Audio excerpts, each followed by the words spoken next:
আমরা অনেকেই সকালে ঘুম থেকে উঠে চোখের নিচে ফোলা দেখে একটু চমকে উঠি বা আতঙ্কে থাকি, কিন্তু কিছু স্পেসিফিক কিছু কারণ আছে যে কারণে এই ফোলাটা সব থেকে বেশি দেখতে পাই আমরা।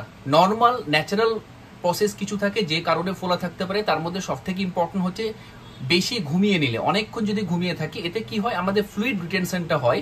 যেহেতু কনস্ট্যান্ট শুয়ে আছি তার জন্য গ্র্যাভিটির জন্য একটা ফ্লুইড রিটেনশনের জন্য অনেক সময় চোখের নিচে ফোলা থাকতে পারে। দ্বিতীয় হচ্ছে হাই সল্ট ইনটেক, যদি প্রচুর পরিমাণে লবণ জাতীয় খাবার খাওয়া হয় বা এক্সট্রা লবণ খাওয়া হয় তার জন্যই সল্ট ইনটেক করার জন্য ফ্লুইড রিটেনশনটা বাড়ে, তার জন্য অনেক সময় এই ফোলাটা থাকে। ল্যাক অফ স্লিপ বা পুয়ার স্লিপের জন্য অনেক সময় এই ফোলাটা থাকতে পারে।